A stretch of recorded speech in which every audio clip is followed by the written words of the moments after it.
दोनों प्रश्नों की डॉक्टर ज्ञानी श्री शिवा जी महाराज के आनंद ग्रंथों में दिया अनंत अनंत पात्र विराजमान आनंद ज्ञान डॉक्टर शिवा जी महाराज के जन्म दिया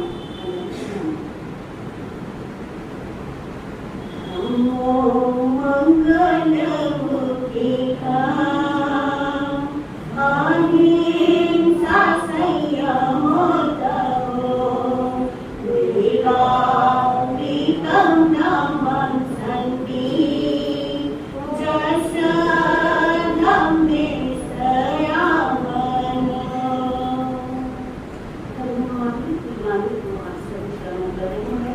उस वाणी की श्रृंखला में हम चर्चा कर रहे थे ध्यान की। ध्यान में हमने आत्म और लोक ध्यान के विषय में जाना, पर हमने धर्म ध्यान को समझा था कि धर्म ध्यान क्या है, क्या उसका स्वरूप है। जीवन में समस्याएं बहुत आती हैं। अब जीवन है तो समस्याएं बहुत सारी आती ही रहती है, लेकिन हर समस्या का कोई ना कोई समाधान अवश्य होता है। कुछ व्यक्तियों को समाधान पता होता है कि जो समस्याएं जीवन में आई है उस समस्या का समाधान क्या है, उन्हें ज्ञात होता है, परंतु उस समाधान को वो अपनाते नहीं है। और कुछ व्यक्ति ऐसे होते हैं जिन्हें समस्या का समाधान ही नहीं मिलता, और किन्हीं को मिलता भी है तो उसका वो क्या नहीं कर पाते, प्रयोग नहीं कर पाते, और कुछ ऐसे हैं जिन्हें मिलता ही नहीं। तो प्रभु महावीर ने कहा है कि व्यक्ति को पता है कि हमारा मन क्या है, अशांत है, उसमें उग्रता है, बेचैनी है जीवन में, तो उस समस्या के समाधान के लिए प्रभु ने बताया ध्यान। ध्यान में कौन सा करना है, धर्म ध्यान और शुक्ल ध्यान, क्योंकि समस्या के समाधान के लिए धर्म की ओर बढ़ना ही क्या है, श्रेयस्कर है।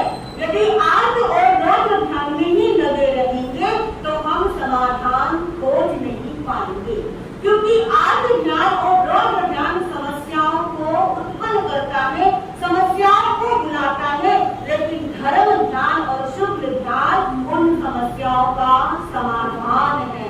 यदि आपको अपने जीवन की समस्याओं से समाधान चाहिए तो धर्म ध्यान को जीवन में लेकर के आना होगा, क्योंकि कहा है रास्ता किस जगह नहीं होता, सिर्फ हमें पता नहीं होता।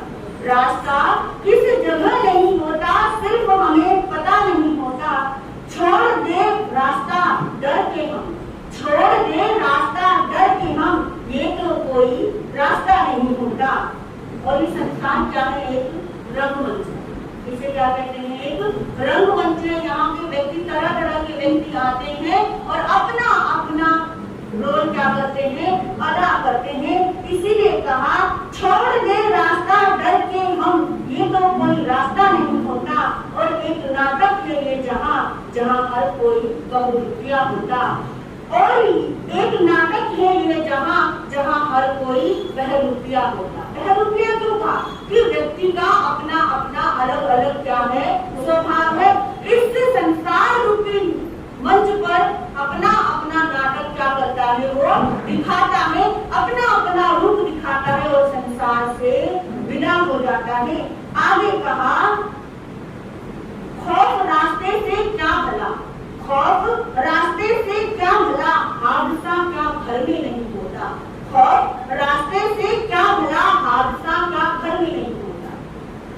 क्यों व्यक्ति डरता है कि मैं इस मार्ग पे जाऊंगा या इस जगह जाऊंगा तो मेरे साथ कोई दुर्घटना ना घट जाए, मेरे साथ कोई बुरा ना हो जाए। इसी डर में वो उस रास्ते को चुनना नहीं चाहता, उस रास्ते को अपनाना नहीं चाहता। लेकिन प्रभु महावीर कहते हैं हम उस मार्ग पर चलने से डर रहे हैं कि हमारे साथ कोई हादसा न हो जाए। क्या कोई हादसा किसी घर में बैठे नहीं देखा? जब कर्म का उदय होगा तब आप घर में बैठे बैठे भी आपके साथ कोई भी हादसा हो सकता है। निमित्त क्या बनता है, हमारा नाम ही शरीर बनता है। मान लो आप घर में हैं, आपको किसी ने कह दिया कि आप बाहर मत जाना कुछ दिनों के लिए, क्योंकि आपके साथ कोई दुर्घटना घट सकती है, आपके साथ कोई चोट लग सकती है और आप इस तरह से क्या बैठे हैं, घर में ही बैठे हैं, बाहर नहीं निकल रहे हैं और आपके कर्मों का उदय हुआ और आप घर में ही चलते चलते क्या हो जाए, गिर जाए और आपको क्या हो जाए, चोट लग जाए, तो क्या चाहे ये कर्म है हमारे, चाहे बाहर हो चाहे अंदर हो, जिस समय जिस कर्म का उदय होना होता है उस समय उस कर्म का उदय अवश्य होता है, चाहे हम कितना भी बचने का प्रयास करें।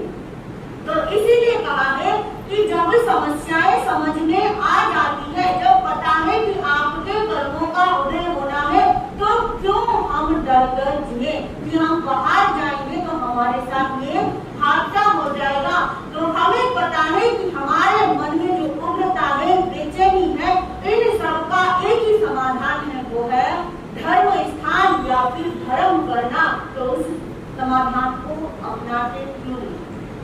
जब हम समाधान को अपनाएंगे नहीं तो समाधान को मिलेगा कैसे?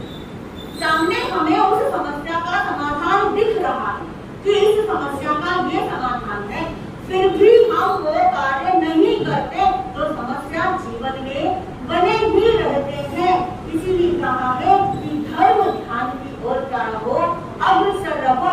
जो व्यक्ति धर्म ध्यान को अपने जीवन में ले आता है, धर्म ध्यान में परिपक्व हो जाता है, उसका नेक्स्ट स्टेज क्या होता है, शुक्ल ध्यान का। धर्म ध्यान में जब तक हम परिपक्व नहीं होंगे तब तक हम शुक्ल ध्यान की ओर प्रवेश कर ही नहीं सकते।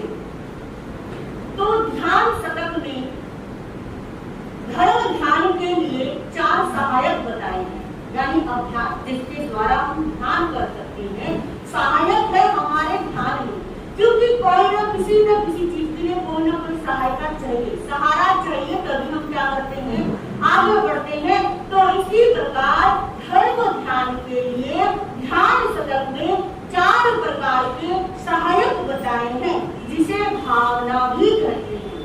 एक तो होती है 12 भावनाएं जिन्हें अनुप्रेक्षाएं कहते हैं, लेकिन ध्यान शतक में जो 4 प्रकार की भावनाएं बताई हैं वो उनसे क्या है, विपरीत है। और जो व्यक्ति इन 4 भावनाओं के माध्यम से ध्यान करता है, उस ध्यान का अभ्यास करता है, वही ध्यान करने की योग्यता को प्राप्त कर सकता है। और वो 4 है, प्रथम है ज्ञान भावना, दूसरा है दर्शन भावना, तीसरा है चारित्र भावना और चौथा है वैराग्य भावना। अब नाम से ही क्या पता लगता है कि क्या कहना चाह रहा है। तो ज्ञान भावना हमें क्या कहती है कि ज्ञान का नित्य अभ्यास करने वाले, ज्ञान का अभ्यास यानी कि रोज रोज क्या कर रहे हैं, आगमों का स्वाध्याय कर रहे हैं, सूत्रों का स्वाध्याय कर रहे हैं, जो आपने सीखा है उसको डेली चिंतन में लेकर आ रहे हैं। ये क्या कहलाता है, ज्ञान का अभ्यास कहलाता है। और जब हम डेली अभ्यास करते हैं तो ज्ञान में हमारा मन स्थिर हो जाता है, क्योंकि मन का स्थिर होना बहुत जरूरी है। आप स्वाध्याय करने बैठे हैं, प्रभु की वाणी को सुनने बैठे हैं या आगम शास्त्र पढ़ने बैठे हैं और आपका मन क्या नहीं है, स्थिर नहीं है। और जो व्यक्ति डेली अभ्यास करेगा उसका मन क्या हो जाएगा, उस चीज में स्थिर हो जाएगा, उसे ज्ञात होगा कि मुझे इस समय में क्या करना है, आगमों का अध्ययन करना है, सूत्र और अर्थ को क्या करना है, चिंतन में लेकर आना है। जब हम ये सब करते हैं तो व्यक्ति ध्यान में अपने आप क्या होता है, बढ़ जाता है, क्योंकि मन स्थिर हो गया तो ध्यान अपने आप ही लग जाएगा।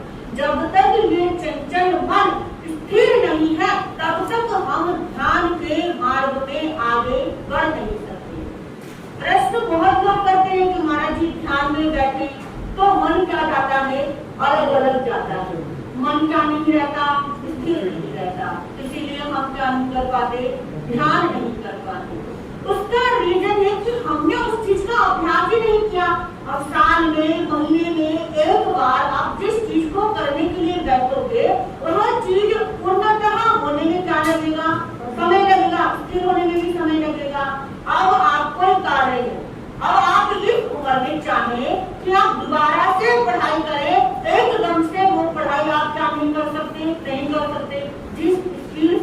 बचपन में याद कर सकते थे उस स्पीड से अब नहीं कर सकते। रीजन क्योंकि वो हमारा अभ्यास क्या हो चुका है, छूट चुका है। अब जब अभ्यास निरंतर रहता है तो हमारा मन भी क्या रहता है, स्थिर रहता है।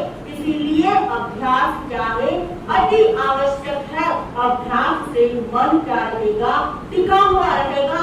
मन टिक गया तो ध्यान क्या लग जाएगा, स्वतः भी लग जाएगा।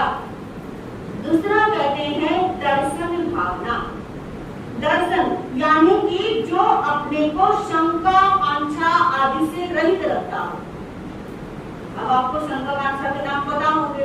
प्रथम इसमें बताया शंका यानी कि तत्वों के बारे में संदेह करना। शंका का मतलब क्या होता है कि जो तत्व बताए हैं उसको क्या रखना, हमारा संदेह रखना, उसमें शंका रखना कि ये तत्व जी है या अजीब है। इस प्रकार की शंकाओं को जीवन में लेकर आना। फिर बताया कांक्षा, संसारिक सुखों की इच्छा करना।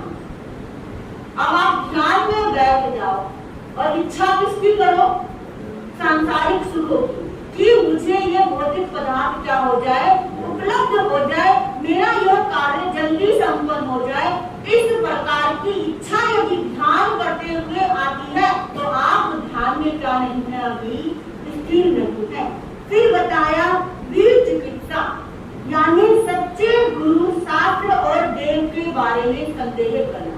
सच्चे शास्त्र जो हमारे आगम है, जो हमारे गुरु है, जो हमारे अरिहंत देव है, उनके प्रति संदेह रखना। संदेह क्या रखना कि शास्त्र जो है हमारे पास 32 क्या वास्तव में हमारे ही है या किसी ने ऐसे ही बना दिए। जो अरिहंत देव है वो क्या देव कहलाने के योग्य है, क्या हमारे देव है। इस प्रकार के संदेह को अपने चित्त पर लेकर आना। फिर बताया मूल दृष्टि यानी कि झूठे सिद्धांतों और मान्यताओं पर विश्वास रखना। झूठे सिद्धांत यानी जो अपने धर्म के अतिरिक्त जो अन्य सिद्धांत जो झूठे हैं उन पर क्या रखना, विश्वास रखना कि यही क्या है, सत्य है, जो हमारा बताया गया है वो क्या है, असत्य है। इस प्रकार का चिंतन करना। दूसरा बताया अनुपग्रहण यानी धर्म से विचलित होना। आप धर्म कर रहे हैं, अब आपको धर्म करते करते कभी यह मन में आ गया कि धर्म से तो कुछ होता ही नहीं है। हम इतने टाइम से धर्म कर रहे हैं लेकिन उसका फल मिल नहीं रहा, इसीलिए धर्म करना क्या कर देते हैं, छोड़ देते हैं। कि हम इतने टाइम से कमाई कर रहे हैं, मुकट्टी लगा रहे हैं, स्थानक में जा रहे हैं, लेकिन फल कुछ नहीं मिल रहा। यह सोचकर धर्म के मार्ग से विचलित हो जाना क्या कहलाता है, अनुपग्रहण कहलाता है। फिर आया अस्थितीकरण। अस्थितीकरण का मतलब होता है साधर्मिक बंधुओं के प्रति क्या रखना, घृणा का भाव रखना। अस्थितीकरण मतलब साधर्मिक जो बंधु होते हैं उनके प्रति घृणा का भाव रखना।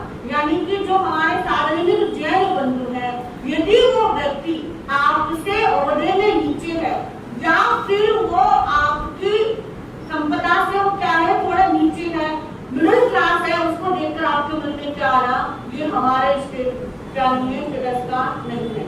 इस प्रकार की भावना को मन में लेकर आना। अवात्सल्य, अगला क्या बताया, अवात्सल्य। पहले तो अपनी घृणा लेकर आए, लेकिन घृणा लेकर आए लेकिन फिर भी व्यवहारिक तौर से आप क्या कर लेते हैं, उनसे मिल लेते हैं, उनसे बात भी कर लेते हैं। लेकिन अवात्सल्य में क्या करते हैं, उनसे मिलना भी छोड़ देते हैं कि हम इनसे क्या नहीं रखेंगे, मिलेंगे नहीं। उनसे जो प्रेम भाव रखना होता है उसको भी आप क्या नहीं रख पाते, रख नहीं पाते। अगला है अप्रभावना यानी कि जैन धर्म के सिद्धांतों की प्रभावना ना करना। यानी जो अपना धर्म है, उसके नियम है, उसके जो सिद्धांत है उसका प्रचार नहीं करना। कई बार नहीं करते कि क्या बताएं, जो हमें खुद को ही नहीं समझ आती तो दूसरों को क्या बताएं। और कई बार कहा जाता है कि क्या दो, प्रेरणा दो अपने धर्म के बारे में, अपने धर्म का प्रचार करो, तो कुछ व्यक्ति वहां पर क्या हो जाते हैं, पीछे हो जाते हैं। ये सब क्या है, इन सब से जो रहित है, इन दोषों से जो रहित है वही क्या कर सकता है, ध्यान में स्थिर रह सकता है। जिसके मन मस्तिष्क में ये सारे दोष चलते हो, जिसके जीवन में ये दोष विद्यमान हो, वो ध्यान में स्थिर रह ही नहीं सकता, वो धर्म के क्षेत्र में प्रवेश कर भी नहीं सकता, क्योंकि उसके जीवन में जो दोष है वो धर्म की ओर आपको बढ़ने ही नहीं देंगे। दूसरा इसमें बताया दर्शन में ही प्रसम आदि यानी प्रसम, संवेग आदि दोषों तथा ऐश्वर्य गुणों से जो क्या होते हैं, युक्त होते हैं। प्रसम, संवेग ये सारे सबको पता होने चाहिए, याद होने चाहिए। तो सबसे पहला क्या बताया, प्रसम। क्रोध, मान आदि विकारों से क्या है, शांत है। उसके जीवन में ना क्रोध है, ना मान है, ना माया है, ना लोभ है। ये चार कसाय उनकी विकारों से वो क्या है, शांत है। संवेग बताया, मोक्ष की तीव्र अभिलाषा है। क्या है, मोक्ष पाने की अभिलाषा है कि मुझे तो मोक्ष में ही जाना है, सिद्ध बुद्ध और मुक्त होना है। ये अभिलाषा जिसकी होती है वो क्या करता है, धर्म के क्षेत्र में बढ़ता है और ध्यान अपने जीवन में लेकर आता है। फिर बताया निर्वेद, संसार से वैराग्य यानी कि आसक्ति।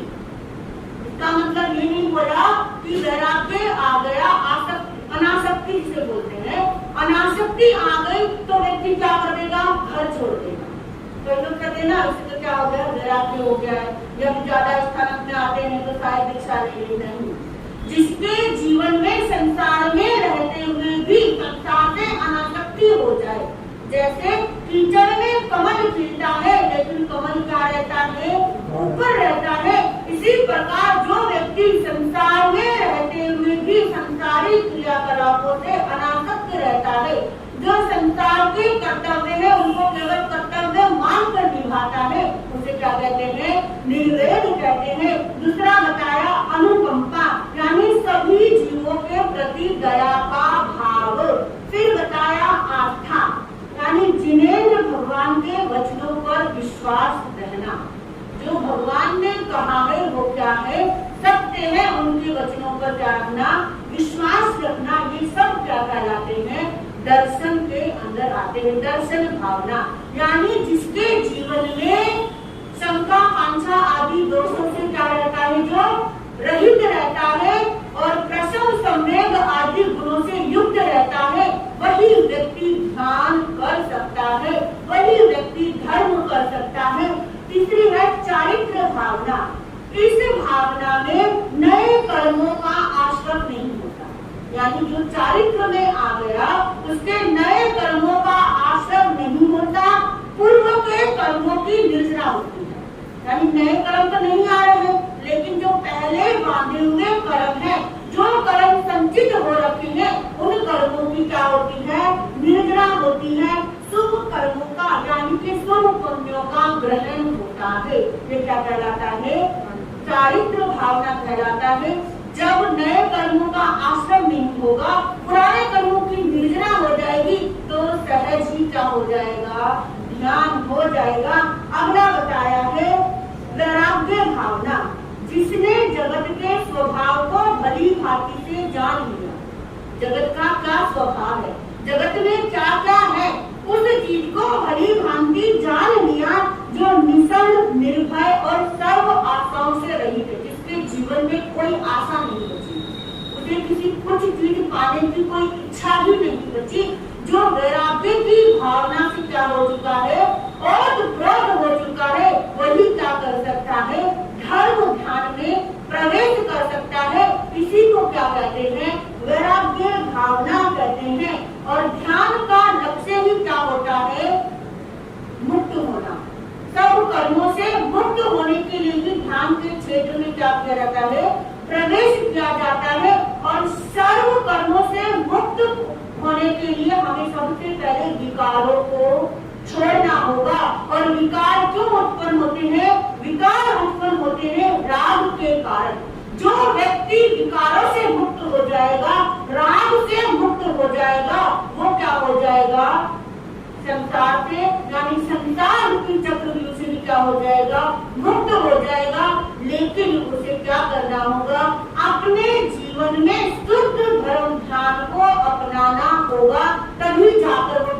सकता है, आगे शुक्ल ध्यान के स्टेज पर पहुंच सकता है।